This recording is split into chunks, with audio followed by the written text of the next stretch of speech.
And Simmers trying to put herself in a position. 15 seconds left in the final. Simmers takes off, needing a 5.5. Katie goes off the top, big first turn.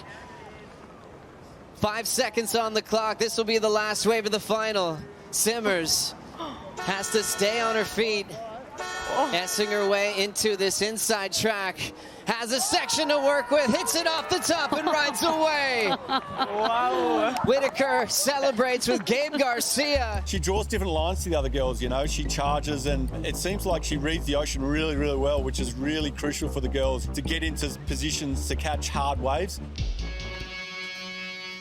At the age of 18, Caitlin Simmers is becoming the face of female surfing. Caitlin Simmers, 2 big wins in her rookie season.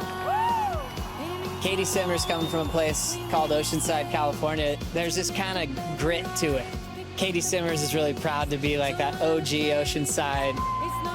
Her parents are awesome. Katie's dad, he's an electrician by trade. Katie's mom, a hospice nurse, and just like kind of that American story of just working hard and keeping things simple. Impeccable surfing, new school, designed with some old school line. She draws different lines to the other girls. It seems like she reads the ocean really, really well, which is really crucial to get into positions to catch hard waves. You know, I'm super impressed with Caitlin Simmers and some of the new crop. I've never seen like such a new young generation so excited to surf pipeline. And this is just the beginning of what we're going to see in the many years to come.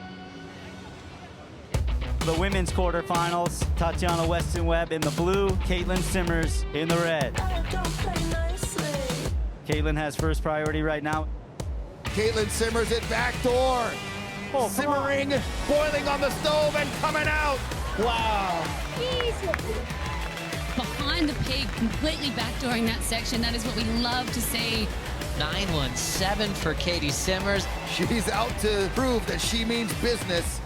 The smile coming off of her face right now is incredible. Gladiator pit. I mean, when there's a lot of people in the water. Here we go. Oh, Caitlin Simmers grabbing the rail. Wow. Her technique is just absolutely textbook. She is an icon of the sport. Caitlin Simmers dominating over Tatiana Weston-Webb.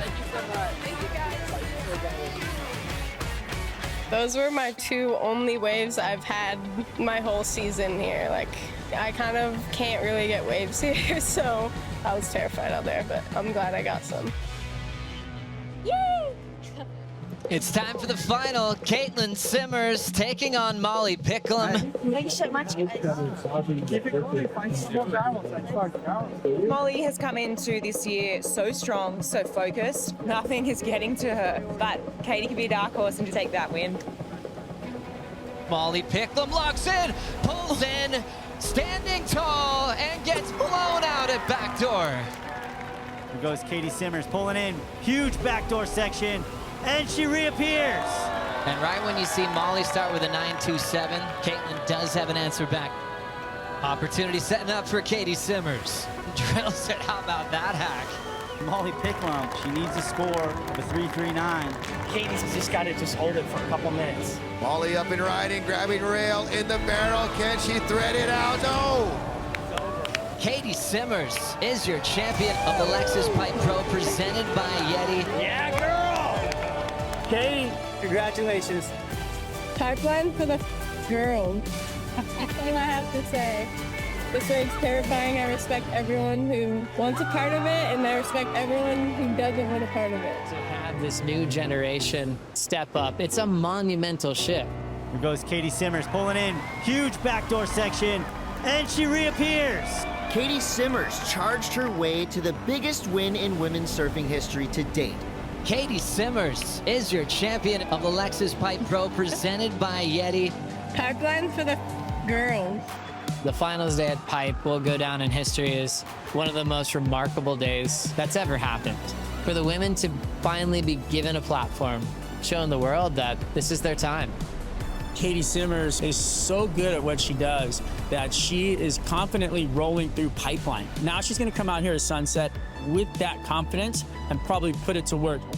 Simmers is now #1 in the world, and the 18-year-old pulls on the yellow leaders jersey here at Sunset Beach. Caitlin Simmers going into the round of 16. This last year, I've been trying to just focus on Sunset in particular. I've been feeling really good in the free surfs, way better than last year. Barron Mamiya and Katie Simmers are the current WSL rankings leaders. However, for the two young superstars, the high pressure of wearing the yellow jersey is just too much. And after breakout wins at Pipeline, Barron and Katie struggle here at Sunset. Here we go with Katie. Oh, unfortunate. She's just going to have to look at this heat as a learning experience. Katie Simmers exits the Hurley Pro with a 5th place result, and she will lose her hold on the yellow jersey. And Simmers trying to put herself in a position. 15 seconds left in the final. Simmers takes off, needing a 5.5. Katie goes off the top, big first turn. 5 seconds on the clock. This will be the last wave of the final. Simmers has to stay on her feet. S-ing her way into this inside track. Has a section to work with, hits it off the top and rides away. Wow. Whitaker celebrates with Gabe Garcia getting up to their feet with just seconds to go. Numbers locking in for Caitlin Simmers. She turns the final a 6.67 and steals the bell off of Joanne DeFay on the very last wave of the heat. Holy, does it get more exciting than that? Wowee. Katie, wow, can you even believe what just happened then? I can't even breathe. I don't know. I was just thinking about how much my legs burned on my last wave. I don't know. It was such a slow start to that final. You were so up against it. Joanne has been in such amazing form, and it really felt like she was twisting the screws. With 3 minutes to go, you just managed to keep your wits and get 2 right. Yeah, there's a lot of stuff going through my brain, and there's a lot of people surrounding me, but I don't know. Yeah, Joanne rips, and I was like kind of just thinking on my last wave, like, this could be it. I don't know, and I was looking up at the lip like, oh, I just got my other wave, so my legs were hurting. I was paddling as fast as I could, and I was almost too late for it, but. When you came off the ski, was there any part of you still believing you were paddling your heart out? I mean, I feel like in this sport, you kind of have to always believe in yourself because that stuff happens, so yeah. Well, guess what? Let's get the crew in here. You are the Ripco Pro presented by Bonsai champion, Bells Beach winner, Katie Simmers. They have her surrounded, all the fans on the beach, Crosby, Colapinto, and Gabe Garcia on the chair. What drama in the back end of that final. Caitlin Simmers falling on her start, seemed out of rhythm, got back in with 1 maneuver opportunities and never gave up. Welcome to the WSL Post Show, a monumental day here at the Ripco Pro Bells Beach, presented by Bonsai. Ronnie Blakey sitting alongside Felicity Parmentier and Richie Lovett. Huge moments, 2 new names on that iconic trophy, Felicity, and Cole Houseman breaking through for his first CT victory just now. Oh, it was absolutely incredible to watch, to call. I had goosebumps that whole time in those last few seconds, just really realising that Griff wasn't going to get another opportunity, and the rookie is about. And for the women, it's Caitlin Simmers breaking through for her 4th CT win in just 2 seasons and 2 victories this year. Here's her road through to the final. Very impressive, just super cool, and you kept picking up on it, Felicity. I mean, she's got the talent, but competitive savvy was just on another level throughout this event. Yeah, it was evident that she was just fixing up, dotting all the I's and crossing all the T's. When she had to go to work, she did.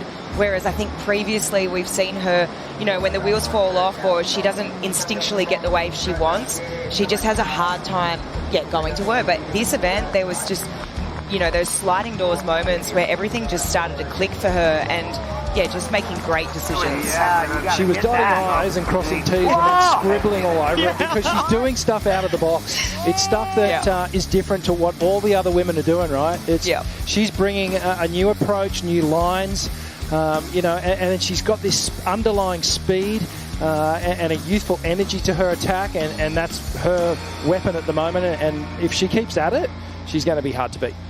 Definitely. I think I've just got to echo that. The lines that she was drawing and the sections she was finding and hitting them that critical, just I wasn't really seeing any of the other women on tour do this. It was just really, really impressive. And I just love her read on the wave. It's just such a different approach and so smooth, so loose, so cruisy. But when she needs it, she's got that firecracker energy, and I absolutely love it. So well-rounded. I mean, a huge victory over there at Pipe to kick the year off. Now going to turns on a wave that usually takes surfers quite a while to figure out. Both winners this year found the formula pretty early on, but Katie, if she wasn't the kind of competitor that liked to get in the face of her rivals, I'm sure with a victory here, she'll probably start doing a bit more of it. I feel like she doesn't even really think about her competitors at all. I feel like she just goes about her business. She's focused on what she's doing. Obviously, we've got to talk about Joanne Defay in this conversation as well. She's just been outstanding the last 2 events. Super consistent, reliable performance, really smooth and fast. It was a great matchup in the final. That's what you want to see when you get to the end of an event. Is 2 surfers battling it out for number 1. And it was Katie Simmers who really came on. And, it was clutch. She had to get it done on this final ride. Held her nerve. It was actually a low-scoring final, but didn't make it any less exciting. Oh, it was so exciting, the end of this final. Joanne took off on this wave right here and used her priority. She's turning around, having a look. Katie Simmers literally had about 20 or 15 seconds left. Goes straight up into lip. That was just so crucial. And she needed to put it on the line. She did it. She stuck it. Gets around this section. And, she came in and Vaughn grabbed her for an interview and she was like, I'm really puffed, because she basically caught these 2 waves in 5 minutes. Yeah, amazing. Huge. Gabe Garcia, her manager, it's his birthday today. She wanted to get the job done for him, but mainly for herself. And, her and Joanne Defay battling for that number 1 position, they've put some real distance between themselves and the surfer in 3rd place, Molly Picklum now. There's almost a complete event result. There's only a couple of 100 points separating those 2 on the ladder, but they are streaking ahead. Yeah, they're running away with it. So work to do for the rest of the field. And, well,